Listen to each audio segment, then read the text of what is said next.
Hi hello ವೀಕ್ಷಕರಿಗೆಲ್ಲ ನಮಸ್ಕಾರ. BSY ಕಿಚನ್ಗೆ ಸ್ವಾಗತ. ನೀವು ನೋಡ್ತಾ ಇರ್ಬೋದು ತುಂಬ ಸುಲಭವಾದಂಥ ರೆಸಿಪಿ, ಎಲ್ಲ ಗ್ರೇವಿಗಳಿಗೂ ಹೊಂದ್ಕೊಳ್ಳುವಂಥ ಜೀರಾ ರೈಸ್. ಇದನ್ನು ಮಾಡೋದಕ್ಕೆ ಏನೇನು ಪದಾರ್ಥಗಳು ಬೇಕು ನೋಡ್ಕೊಳ್ಳೋಣ.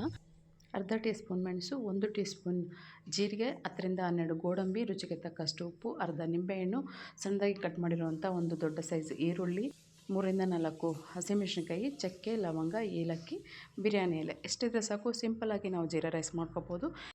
ನಂತರ ಒಂದು ಕುಕ್ಕರ್ನ ಬಿಸಿ ಮಾಡಿಕೊಂಡು ಕುಕ್ಕರ್ಗೆ 3ರಿಂದ 4 ಸ್ಪೂನ್ ಎಣ್ಣೆ ಸೇರಿಸ್ಕೊಳ್ತಾ ಇದ್ದೀನಿ. ನಂತರ ಜೀರಿಗೆ 1 ಟೀ ಸ್ಪೂನ್ ಹಾಕ್ಕೊಳ್ತಾ ಇದ್ದೀನಿ. ಚಕ್ಕೆ, ಲವಂಗ, ಮೆಣಸು ಮತ್ತು ಏಲಕ್ಕಿ ಇದನ್ನು ಸೇರಿಸ್ಕೊಳ್ಳೋಣ.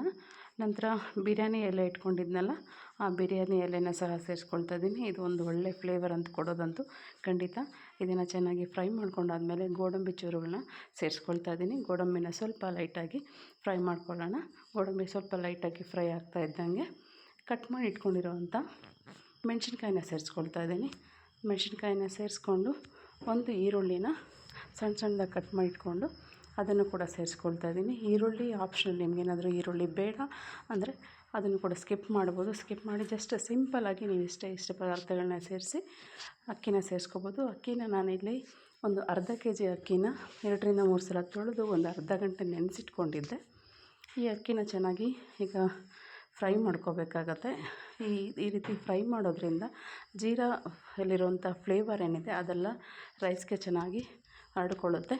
ಸೊ ಈ ರೀತಿ ಒಂದು 2ರಿಂದ 3 ನಿಮಿಷ ಫ್ರೈ ಮಾಡ್ಕೊಂಡಿದ್ದಾದಮೇಲೆ, ಇದು ಅರ್ಧ kg ಅಕ್ಕಿ ಅಂದರೆ 1.5 ಗ್ಲಾಸ್ ಇದೆ. 1.5 ಗ್ಲಾಸ್ ಅಕ್ಕಿಗೆ 3 ಗ್ಲಾಸ್ ನೀರನ್ನ ನಾನು ಸೇರಿಸ್ಕೊಳ್ತಾ ಇದ್ದೀನಿ. ನೀರನ್ನ ಬೇಕಾದ್ರೆ ನೀವು ಸಪ್ರೇಟಾಗಿ ಬಿಸಿ ಮಾಡಿ ಕೂಡ ಸೇರಿಸ್ಕೋಬೋದು.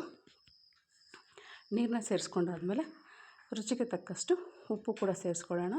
ಅದಕ್ಕೆ ಮೊದಲು ನಾನು ನಿಂಬೆಹಣ್ಣು ಸೇರಿಸ್ಕೊಳ್ತಾ ಇದ್ದೀನಿ. ಅರ್ಧ ನಿಂಬೆಹಣ್ಣಿತ್ತಲ್ಲ, ನಿಂಬೆಹಣ್ಣು ಹಾಕೋದ್ರಿಂದ ಅನ್ನ ಸ್ವಲ್ಪ ಉದುರಾಗಿ ಚೆನ್ನಾಗಿ ಬರುತ್ತೆ. ಸೊ ಇಷ್ಟೇ ಪದಾರ್ಥಗಳನ್ನ ಹಾಕಿದ್ರೆ ಸಾಕು, ನಮಗೆ ಒಂದು ಒಳ್ಳೆ ಜೀರಾ ರೈಸ್ ಸಿದ್ಧವಾಗೋದಂತೂ ಖಂಡಿತ. ಈ ಒಂದು ಜೀರಾ ರೈಸು ನಮಗೆ ಎಲ್ಲ ರೀತಿಯ ಗ್ರೇವಿಗಳಿಗೆ, ವೆಜ್ ಗ್ರೇವಿ ಆಗಿರ್ಬೋದು, ನಾನ್ ವೆಜ್ ಗ್ರೇವಿ ಆಗಿರ್ಬೋದು, ಎಲ್ಲದಕ್ಕೂ ತುಂಬ ಚೆನ್ನಾಗಿರುತ್ತೆ.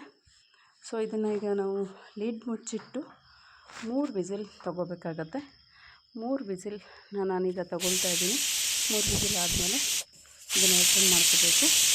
ಈ ಜೀರಾ ರೈಸ್ ನಮಗೆ ದಾಲ್ಗೂ ಸಿಂಪಲ್ಲಾಗಿ ತುಂಬಾ ಚೆನ್ನಾಗಿರುತ್ತೆ. ನೀವು ಒಂದು ಸಲ ಟ್ರೈ ಮಾಡಿ. 3 ವಿಸಿಲ್ ಆದ ನಂತರ ಕುಕ್ಕರ್ ತಣ್ಣಗೆ ಆದಮೇಲೆ ಕುಕ್ಕರ್ ಲಿಡ್ನ ಓಪನ್ ಮಾಡ್ಕೊಂಡಿದ್ದೀನಿ. ಈಗ ನೀವು ನೋಡ್ತಾ ಇರ್ಬೋದು ತುಂಬ ಸಿಂಪಲ್ಲಾದಂಥ ರುಚಿಯಾದಂತಹ ಫ್ಲೇವರ್ಫುಲ್ ರೈಸ್, ಜೀರಾ ರೈಸ್ ಸಿದ್ಧವಾಗಿದೆ. ಇದನ್ನು ಎಲ್ಲ ರೀತಿಯ ಗ್ರೇವಿಗಳೊಂದಿಗೆ ನೀವು ಸವಿಬೋದು.